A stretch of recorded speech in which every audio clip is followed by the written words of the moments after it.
Morning, YouTube. What are we going to talk about today? Hey, welcome back to the vlog.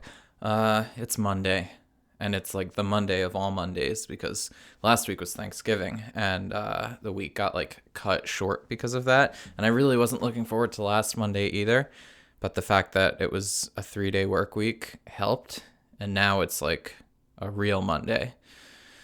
But I guess it's okay because it's like that space between Thanksgiving and Christmas where I don't know. I'm hoping that everyone else is on my similar wavelength of not wanting to do anything this week.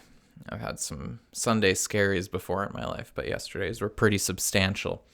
The thing about my work situation is that, and I hope no one from work watches these, but I mean, they got like 5 views, so what are the odds, right? So I work at a tech startup. I'm not going to say which one just for the sake of internet, because I'm not going to say which one. I work at a tech startup, and I like manage some operations, basically like their phone systems. I manage their phone systems to a degree. My boss manages their phone systems to a greater degree than I do.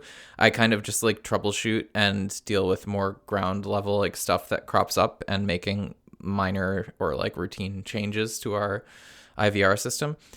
And basically, unless something's like actively broken, I don't have much to do. And like even prior to COVID and like the country going remote and most tech startups from the city staying remote, which mine did, I haven't had to go back to the office since then. Even prior to then, I didn't have like a job that I considered justified like 40 work hours a week. Like I spent a good amount of time just messing around at work. And like we went remote and I managed people and I was on the CX team, managing the CX team at the time. So like there was a good amount of sort of legwork that went into my position. But since I've been moved over to this part of the business, I just don't have much to do. I mean, the actual fact of the matter is I barely work at work. I have so much time. And that's why I'm able to afford to watch my son all day long, which is what I do, because I really don't have anything to do at work. And it's difficult for me to find things to do to justify my paycheck there. And I try to a degree. I mean, to whatever degree I'm able to. And every once in a while, that starts to stress me out quite a bit. And I guess I'm in one of those periods right now where I just feel like I haven't been contributing enough. I mean, I know that I haven't, but I feel like I haven't been contributing enough even within the like frame of reference of my already dwindling contributions. So I've just been a little bit stressed about work and finding ways to justify my position.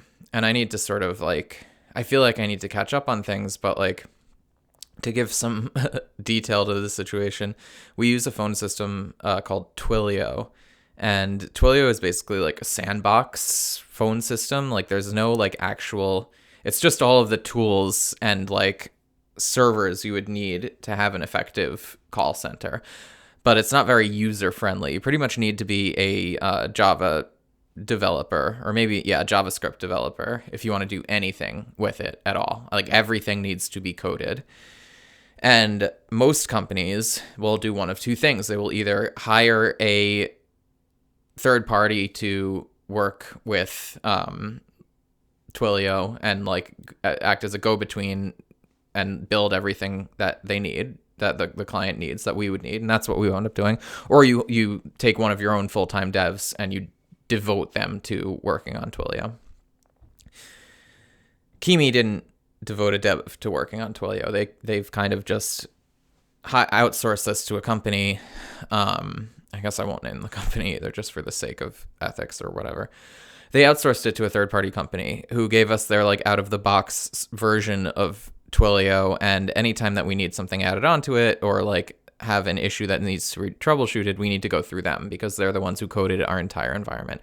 We're kind of like tied to them at this point because of that. Because like even if we were to move to a different third party or hire an internal developer to work on Twilio specifically, the thing's been built from the ground up by these developers. So like the code is very nuanced, and going in to fix things, you kind of need to know the landscape already. So it would be a really big lift for us to move to a different third party or to take this on ourselves. But the third party we work with is awful. I mean, they're so bad. There's quite a few features that we asked for that have never worked. Just never worked. Like, we've been troubleshooting a few different issues since the day that we launched. And there are other things that, like, you would expect would come out of the box with a call center that just didn't with ours, and like to a pretty ridiculous degree. Like, for instance, and like the features will be there, they'll exist within the user interface, they just won't work. And when we ask about them, they'll be like, oh, we didn't know you wanted that to work. And as an example, when a caller takes a call, when you're like in a call center, right, you're logged into your phone system and you have a status. You're either available, or like you're on a call perhaps, or you are working like to wrap up a call when a call's finished. Like, we call it after call work. There's a bunch of different terms that you could use for it. Wrap time is probably the like most standard term. And then there are ones that you can add yourself, like break, or like, you know, whatever it is. And in Twilio, there's like a whole part of the console where you can go and say, when a caller is on a call, I want them to be in this status. When they're after a call, I want them to be in this status. And none of that works for us. But it exists. We can configure it. It just doesn't do anything. For another example, like, well, that's fine. One example is fine. There's a million examples, and I'm not gonna like go down the rabbit hole. Anyway, ours didn't. Like, it has that feature, but the feature doesn't work. And it just feels kind of to me like, I don't know, going to like a car dealership and purchasing a car with like a remote with the buttons that like unlocks the car, but the buttons don't actually function. And like, you go to them and say, hey, this remote doesn't work. And they say, oh, you want the remote to work? That's going to cost you extra, because that's what it is. Every time we go to them and say that something doesn't work, 70% of the time it's like, oh, that's something that you actually would need to pay us more to build for you. So it's very frustrating. And also their support team is abysmal. And so like, my ability to chase down issues, to troubleshoot, to find out what is a bug and what is just a feature that we haven't yet paid for is incredibly limited by the shortcomings of this third party. So even at my like most ethical, even at my best, like trying to work really hard and like bring value to the company, I am extremely limited. And that stresses me out sometimes. And like, you know, truth is, our plan, my wife and my plan, has always been for us to live off of one income. And that's going to be hers. She makes much more than I do. And she does better, more important work than I do. Works a lot harder than I do too. At work, at least. So like, you know, the inevitability of my not working here is a fact that I've come to terms with, but that doesn't mean that like it's going to be nice, you know, like the stress of having work and having to go to work and having to maintain this sort of facade that I've built up there, that being gone will be nice. But the removal of my paycheck will mean some compromises in our lifestyle that like, yes, we can make them, but I like our lifestyle, you know, like I like being as comfortable as we are and having as much expendable income as we do. And, you know, we're saving money as well, but like, owning a home is expensive, and I could list 5 things that would take a good chunk out of our savings that we could probably use right now. You know, like, it's not like we have so much money in the bank that we'll just be able to live and live and live and live. So yeah, it just stresses me out. It just stresses me out a little bit, but I go through phases like this, and I'm trying to tell myself that like, this is cyclical and I'll probably feel better in a little bit. It's just on Mondays we have like a meeting with our team, and my team is just 3 people, but we talk about what we're working on, and we talk about like, you know, the what we're working on and what the company is working on, I guess, more broadly. And they tend to stress me out because I don't always feel prepared for them. And I certainly don't feel prepared today, because last week was kind of a wash, and I was anxious enough going into last week. So yeah, I don't know. It'll be fine. Meetings at 1. I'll find some time between now and then to do some amount of preparation so that I seem like I know what I'm talking about. So I guess it'll be okay. What else is going on? We went and got a Christmas tree over the weekend with my wife's family, which was very nice. We go to like this tree farm. I mean, for our tree, every year we've done something different, but Margot's, my wife's family, now you guys know my wife's name. always goes to this tree farm in Western Connecticut. And, like, it's a tradition of theirs that has gone back like 30 years. They've been going to this place. And I started going with them a few years ago, and like we purchased a tree around here, and Christmas trees are fucking expensive. Like they definitely weren't this much when I was a kid.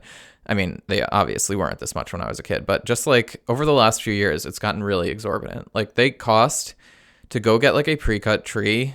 And granted, I haven't been to, I don't know if Home Depot has a Christmas tree shop anymore. We used to go to Home Depot when I was a kid sometimes, and my dad always said that was the least expensive tree. But to go to like a standard like nursery near us, tree nursery near us, I'm going to spend like $200 on like a Christmas tree. And granted, I like to get a big tree, and that's probably adding to it. You could probably spend like $150 if you want a smaller tree, but that's still a lot of money. If you want to go cut one down near me, it's going to be like $300 or $400. Like that is wild. You could buy a piece of furniture, a decent piece of furniture for that amount of money, and that'll be in your house forever. Like I'm not going to spend $400 to put a tree that is like slowly going to dry out and die in my living room that I'm going to throw out after 3 months. It's so crazy.